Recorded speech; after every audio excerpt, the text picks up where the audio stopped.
On July 14th, 2019, I woke up, picked up my phone, and noticed my group chat was blowing up about something. I looked, and it was a photo of my friend, and it looked like she was dead. So, I was reading all the messages, and they were saying, "Guys, someone on Discord posted that Bianca is dead or something." And I was like, what? Some people on the Discord actually had to call the police. Good morning. I believe someone may have been murdered. Okay, where? Okay, so I'm on an online group and somebody posted a picture of someone getting murdered, and I believe it to be a Miss Bianca Michelle Devins. Before I knew it, the photo was being circulated around my community, and then beyond it. So tell me, what did you see that day? I was on Twitter, as I usually am, just to gauge what stories were trending that day, and I saw Bianca's name was trending. I didn't know much at that point, just that images had been posted and were going viral on social media. I just knew that I wanted to find out more. I think we were all just very confused. Someone saw something on the internet where they thought, Bianca may have been hurt. I am Kim Devins, and I'm Bianca's mother. Bianca was a talented artist, an aspiring model. I knew she had an online presence, but I found that granddaughters do not share their online presence with their grandfathers, so I wasn't aware of the depth of it. Social media was a huge part of Bianca's life. Online, she could be whoever she wanted to be. She was definitely a social media chameleon. She had multiple Instagram accounts, which isn't uncommon for kids her age. But one of them was clearly reserved for her online friends. It was fairly edgy. She was obviously very popular on Discord. It was common for some people in the community to try and escape, or maybe to get attention. As this photo is circulating on Discord, and then to other social media platforms, the authenticity of the photo is being debated. A lot of people are unsure whether or not it's real. People were making memes out of the images. They were turning them into jokes. They were sent to me. They were sent to various family members. So, this is a collection of different communications received by Bianca's mom, and obviously, every one of them was meant to be incredibly cruel, incredibly hurtful. This is a form of psychological terrorism. I just don't understand the cruelty and the emptiness in someone's heart where they would get some kind of a thrill out of sending these pictures to a family. I remember just standing up and saying, "No, it's not her." I stamped up my stare saying, "It's not her. It can't be. It's not her. It's not my baby." July 14th, 2019. It was a beautiful day in Utica. It was our Boilermaker road race, which is a well-known 15K road race where participants from across the world come to run. As the first runners crossed the finish line, Utica police detectives Brian Corrado and Michael Curley heard alarming reports of a possible murder. Certainly, nothing prepared us for a homicide on that day. The horrific photo spreading on the social media platform Discord had prompted calls from around the country. Okay, what's the female's name? Michelle Devins. I'm hoping the girl is just bleeding badly and maybe still alive. People didn't know if it was real or not. We needed to find her to make sure. Police body cameras were rolling as officers arrived at 17-year-old Bianca Devins' home to perform a welfare check. When did you first learn that your daughter was missing? There was a knock at our door. Is there a Bianca Devins that lives here? Yeah. Why? My daughter Olivia answered the door. She came up to me and said, "Mom, the police are here. There's something going on with Bianca." The police didn't show Bianca's mother, Kim, the photo, but said they feared her daughter might be in danger. Can you try to get a hold of your daughter? And what were you thinking at that moment? I was so confused. I didn't know where Bianca was. They weren't saying her name yet. Kim told police she last saw Bianca the day before as she headed with friends to this concert in New York City. How was her mood when she left? I remember Bianca being so excited. I left her alone for most of the night, just giving her space. And this was her first real adult concert. Bianca texted her mother after the concert to say she was heading home. Bianca was enjoying her newfound freedom, Kim says, after graduating high school 2 weeks earlier. But her journey to get there hadn't been easy. At what point did you realize she needed help? Bianca first saw a therapist at 9 years old. She was having some separation anxiety, didn't want to go to school, just wanted to stay home with me. And then around 13, Bianca started showing signs of depression. As Bianca isolated herself from others, she started to spend more time on social media. She really could just escape her own mental struggles, what was going on in her head, and escape into, a different world online. Hi, it's like 6 o'clock in the morning, and I'm currently editing this, but I just wanted to let you know that I'm so funny. How prevalent was Bianca on social media? She was extremely prevalent on social media. She had a large presence on many platforms. Reporter E.J. Dixon covered Bianca's story for Rolling Stone magazine and says the internet has a name for the type of character Bianca portrayed online. What's an e-girl? An e-girl is basically a term used to describe a certain type of aesthetic. It's like a very edgy, dark aesthetic, different colored hair. But Bianca's behavior was growing increasingly erratic. At age 16, she was diagnosed with borderline personality disorder, an illness which Kim believes led to Bianca's varying mood swings and affected her self-image. Bianca was very smart. She was very intuitive and self-aware, so she always knew something was wrong, and she knew she needed help. And there she is with Bub right on the couch in the living room. Bianca sought treatment, says her grandfather Frank, and eventually returned to her role as a devoted big sister to Olivia and Maddie. We all said that, Bianca's back. That's our girl. And there was this glow in her eyes when she talked about going to college and what she was going to do with her life. Bianca immersed herself in her art, was even getting noticed as a promising young model. She would, get lots of compliments from models and agents, and she really felt good about herself when she was modeling.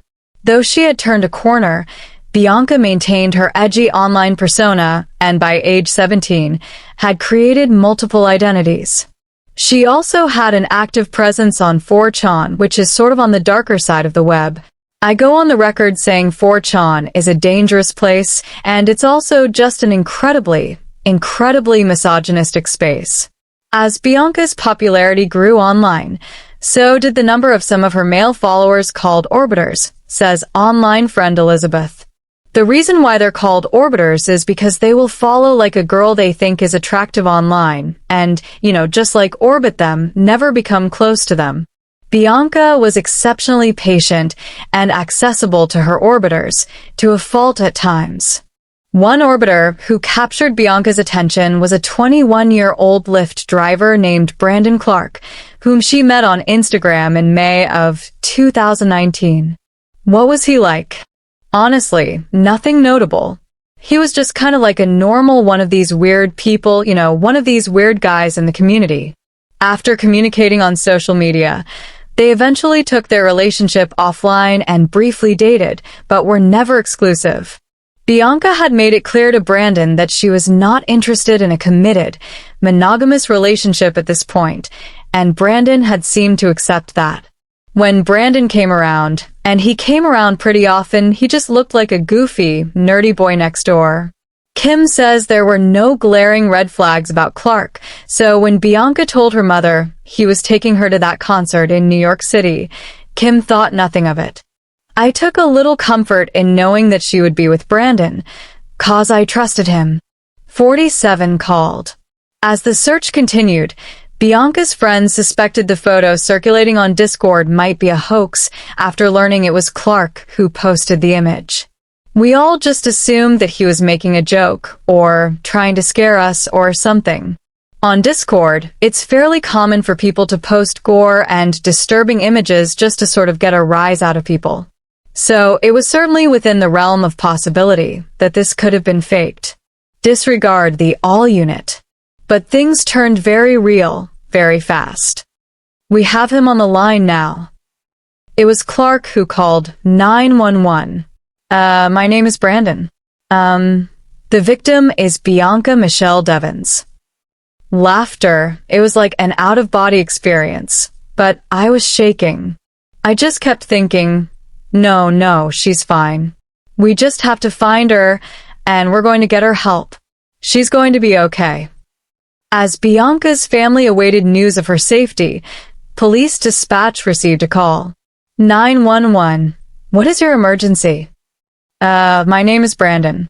The victim is Bianca Michelle Devins. I'm going to kill myself. The officers at the Devins home could hear what was unfolding on their radios. He was going to kill himself. Brandon, is that her ex or boyfriend or? Apparently, he's suicidal. He's made statements saying that he hurt your daughter.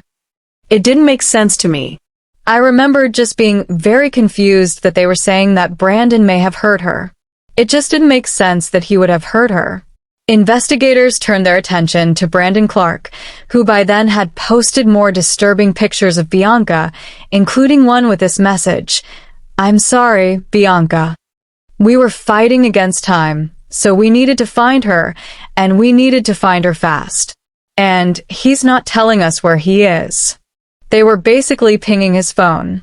The dispatcher tried to keep Clark talking until police could pinpoint his location.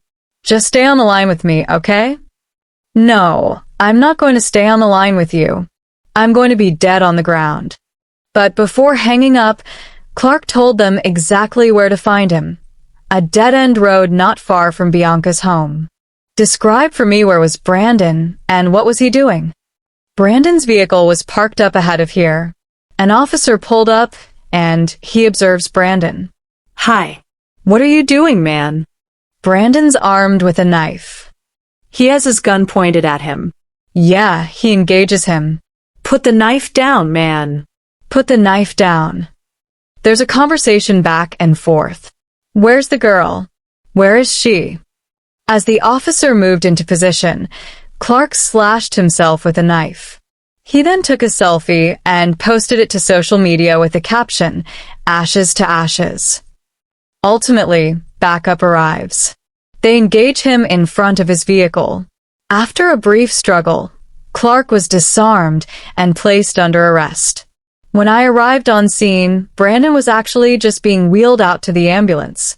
As paramedics raced to save Clark's life, investigators made a grim discovery: the body of a young woman hidden beneath a tarp. Detective Corrado knew they had found Bianca. "The news has got this, so you better send somebody to the mom's house to give her a heads up before." But before police could make that call, Kim says she had already learned the painful truth. Olivia was in the kitchen with her friend, and we heard the most excruciating scream that you have ever heard come out of a teenager. Someone had texted Bianca's family the horrific photo. I just kept screaming, "It's not her. It's not her. It's not my baby." I knew it was her, and I said to myself, I'm going to be strong. Get my family through this. This wasn't a whodunit. We know who did it. We had to work backwards to figure out why this happened. Investigators started at the crime scene. As we were learning about Brandon, every single thing he did at the crime scene meant something to him. Prosecutors Sarah Dealer and Michael Nolan would lead the investigation for the Oneida County District Attorney's Office and began with a cryptic message Clark spray-painted at the scene. As this case was going, one of the things we saw was that, "May you never forget me." The first thing we did, and I think everybody does now as a prosecutor, something you don't know, you Google it. Investigators learned that message was taken from a series of Japanese comic books called Punpun that Clark and Bianca had often read together. The books are dark, they're violent, and it's almost a Japanese dark version of Romeo and Juliet. Does he have some very skewed picture that his relationship with Bianca is a star-crossed lover scenario? And there was something else investigators found unusual about the scene. The other thing that I think we found particularly eerie was the music at the crime scene. Using a Bluetooth speaker, Clark had programmed his cell phone to play a particular song on repeat. And that song was, we later learned, Test Drive by Joji, about a person who is more invested in the relationship than somebody else. To understand exactly what was happening between Bianca and Clark that night, investigators began reviewing their social media accounts and soon learned the two weren't alone at the concert. It wasn't just Bianca and Brandon. In fact, they were accompanied by another person, another guy. Direct messages from Bianca's Discord account reveal she had invited a new friend named Alex and was concerned Brandon might get jealous. Prosecutors tracked him down. He was very helpful in explaining the last moments that he spent with Bianca, that Brandon really seemed to not want Alex there. Investigators learned that after Brandon and Bianca left the concert, she texted Alex to say, "I think he saw me kiss you." When we do learn that there is a kiss at the concert, we need to explore. Was it a crime of passion, if you will? Was it a snap? Just before dawn, as they headed back to Utica, Clark made this ominous post on social media. Brandon has posted a photograph of what appears to be the New York State Thruway, and in that post, he says, "Here comes hell. It's redemption, right? Super." Even as investigators questioned what had happened after that, and where, nothing could have prepared them for what they would soon uncover. And we found out that there was a video of the murder. This is a horror film playing out in real life. It's early in the morning when I go into the office, and we get a call from the police department. They tell us, there's something that you have to see here. The day after the murder of Bianca Devins, Prosecutor Sarah Dealer and Michael Nolan went down to the Utica Police Department. Overnight, investigators had conducted a forensic analysis of Brandon Clark's cell phone and found something terrifying. They set us up with a computer, some speakers, and some headphones and push play. And that's when we see that there is a video made by Brandon of him killing Bianca. I think it wasn't until that very moment that we realized this was probably the most horrible, terrible thing that either of us have ever seen in our life. And as a prosecutor, many of the details are too gruesome to describe. Bianca appears to be sleeping, and the back seat is folded out so that it's flat. He then takes his camera, and he clips it to almost one of those vents that would be on the front dash. What we see from there is the beginning of the homicide, where Brandon reaches into the back. He collects from the back seat a knife, indicating to us that this was something he came prepared with, and he hides it at the right-hand side of the car. We see that he wakes Bianca up, and he goes about having a conversation with her. Then Dealer says Brandon asked Bianca about that kiss she had with Alex, the other young man at the concert the night before. He tells her, I saw you kiss him, right? And she says, "Yeah, and I'm sorry." And he says, "Well, I'm sorry is not good enough." It's just not good enough for him. Dealer says it's then that Bianca reminded Clark they were not exclusive. And she basically says, "Are you ready to take me home yet?" And at this point, with Brandon realizing this might be the end of the time that the two of them are going to spend together, we see him grab the knife. She does not see it coming. Dealer says Clark then killed Bianca, and then he blames her. He screams dramatically into the camera, "Bianca, why did you make me do this?" Like it's her fault, and it's not. It was after he finished filming the video that Clark took those graphic photos of Bianca and posted them on social media. And I know that if she had gotten out of that car, she would have called me. Bianca's mother and grandfather have never seen the video but heard of its contents early on in the investigation. I was 10 minutes away. She had just been able to get out of that car, but he caught her completely off guard. Does that haunt you today? It does. I was so close. And she fought him. She fought back. That impressed me most was she fought for her life. But the sickening murder video wasn't the only important piece of evidence investigators found on Clark's cell phone. They learned that he was intent on killing Bianca long before the events of that night. We learned that Brandon is meticulous in his categorization, itemization of things that he wants to do. 2 days before killing Bianca, Clark utilized the Notes app on his smartphone and typed a sinister checklist. I would just describe this list as the to-do list, the things that he needs to do to carry out his plan and to stage his crime scene. Set up speaker and last song ? And that's not all Clark did. Multiple internet searches, some the day before the murder, researching ways to kill. Research how to choke someone out, how to hit the carotid artery to kill someone. More evidence, investigators say, that this was not a crime of passion. Brandon had this planned. He had the video staged. He had the phone staged. He knew exactly what he was doing. We believe that when this relationship came to an end was when he was going to kill her.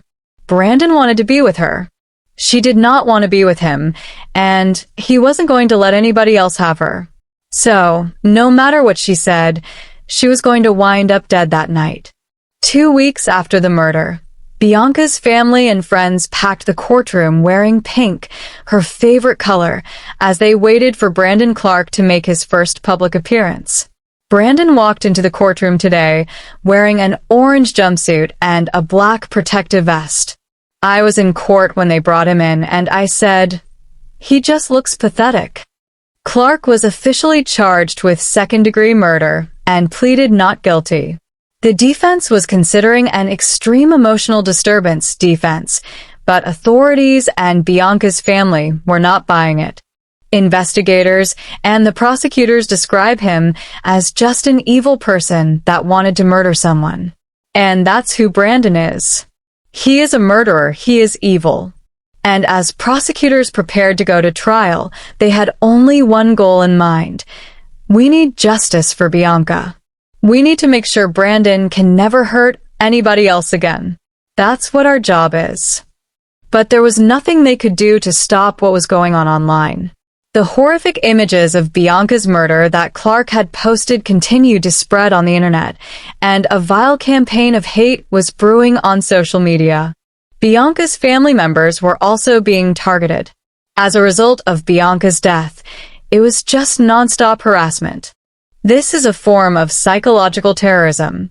In the days following Bianca's murder, downtown Utica was lit up in pink in her honor, and a candlelight vigil was held to celebrate her life. Supporters gathered to sing Puff the Magic Dragon, a song her grandfather Frank sang to Bianca as a child, a tradition she continued with her baby sister, Maddie. Puff the Magic Dragon, that's the special song. But as Bianca's family grieved, the images of her dead body had spilled from the fringes of the internet into mainstream social media. I just can't understand why people would want to see it. This is real. Frank believes those who shared the photos didn't see Bianca as a loving daughter or a cherished granddaughter. They didn't see her as a person at all. These pictures aren't fictitious pictures taken from a movie. They're of a lovely, beautiful girl whose life was taken from her in a cruel way. Bianca's death photos spread on the social media platforms Facebook, Instagram, and Twitter. When you found out that your daughter's images were on Twitter, it's heartbreaking. It's so exploitive of my daughter. I just thought of how embarrassed she would be, how heartbroken she would be. Kim pleaded with social media companies to remove the images, but it took time. They stayed on Instagram and Facebook for at least a couple of weeks. Every time the photo was removed, another one would appear in its place, says reporter E.J. Dixon. Unfortunately, extremely violent and disturbing images can circulate wildly on social media, and a lot of social media platforms don't have the infrastructure in place to prevent that from happening. In response, some social media users led a grassroots effort to replace the death photos with messages of hope. So, Bianca's supporters tried to combat people trolling the hashtag by posting beautiful images of clouds, bunnies, ribbons, or fan art of Bianca like we see here. To what end? They did it to push the death photos down in the search results. But amid the battle to preserve Bianca's memory, Kim says her family became victims of vicious online trolls who relentlessly sent them the horrific photos. They were sent to me. They were sent to various family members that were close to Bianca. Olivia had to take a break from social media because there's always the risk of having to see her sister's death photo. Along with the photos were hateful messages blaming Bianca for what happened to her, many of which are too graphic to show. It's horrifying. It's traumatizing to see people saying that your daughter, this is my baby, that she deserved such a cruel end to her life. They're in, direct messaging and text messages to the family. A very twisted need is being met by continuing to share these and trying to get these to Bianca's family. It actually furthers the physical crime. Behavioral scientist Stephen Crandall believes the individuals most likely responsible for the attacks on Bianca's family belong to a community of online men called incels. Incel is short for involuntary celibate.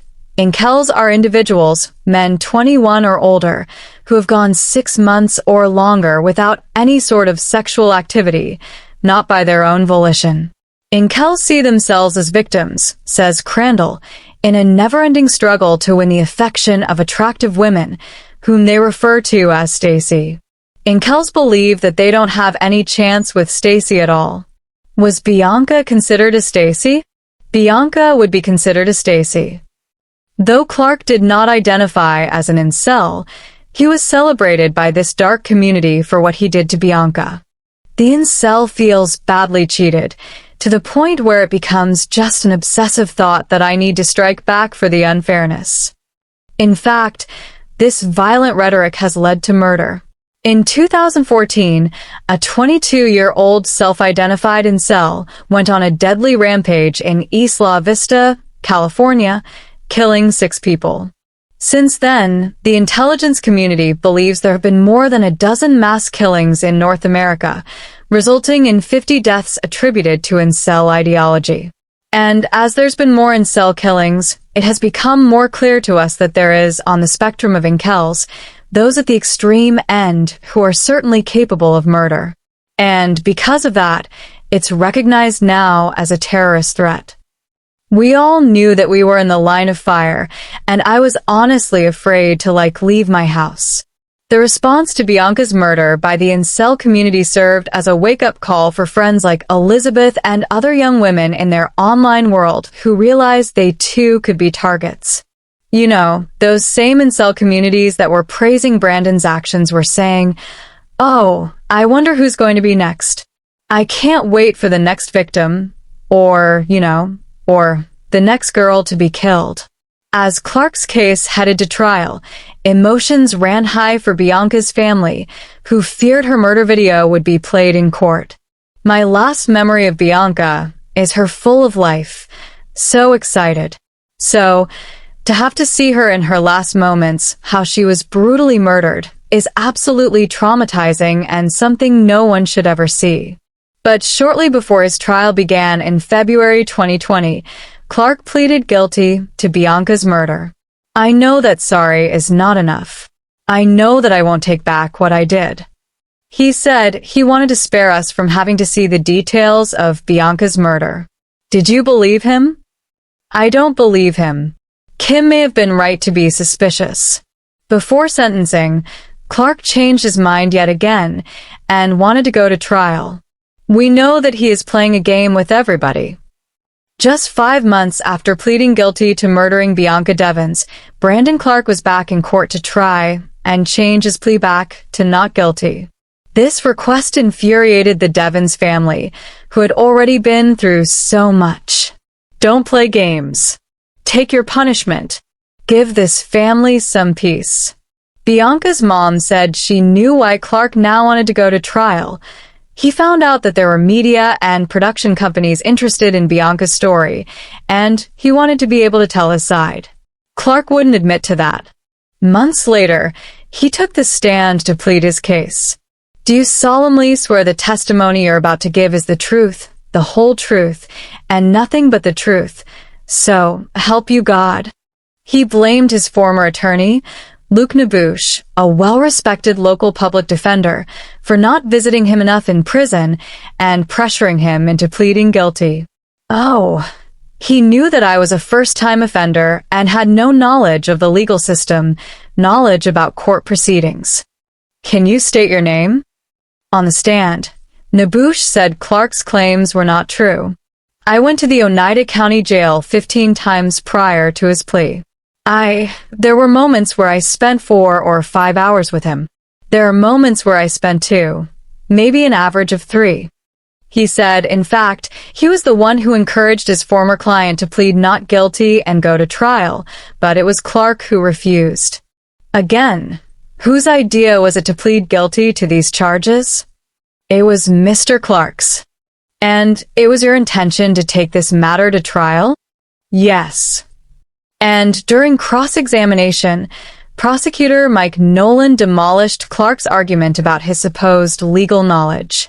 You're making claims that Mr. Nabush didn't do his job, but you don't know that, correct? With the resources I was provided, it looks like he did not do his job. And again, what law school did you go to, Mr. Clark? I did not go to law school. Right. So you don't know that, correct? Correct. Thank you. The judge denied Brandon Clark's request to withdraw his guilty plea, and on March 16, 2021, nearly 2 years after Bianca was murdered, he was finally brought in to be sentenced. Are there any family members that would like to address the court? Yes, Your Honor. Bianca's mother and grandfather had been waiting a long time to face Bianca's killer. With the death of your child comes the most unbelievable, indescribable pain, a pain that time cannot heal and only seems to worsen. But Brandon, for the cruel manner in which you took my granddaughter's life, for the total disregard you had for a human life, for the callous act in which you posted pictures of her murdered body on social media to gratify your own selfish purposes, you, Brandon, deserve to spend the rest of your life in prison. Before the judge read his sentence, Clark gave a statement. I hate myself for what I did. I'm so sorry that I put everyone through this. I'm so sorry that I put Bianca through this. I wish I could apologize to her and just apologize and just take it back. But did you all believe his apology? Did you think it was sincere at all? No, not sincere. That's part of the story, is to play old poor me. It's not about what he did to Bianca. It's all about him. The judge also appeared unmoved by Clark's apology and gave him the maximum sentence for murdering Bianca, 25 years to life. Our deepest thoughts now are with Bianca, our angel, who has given so much love to this family.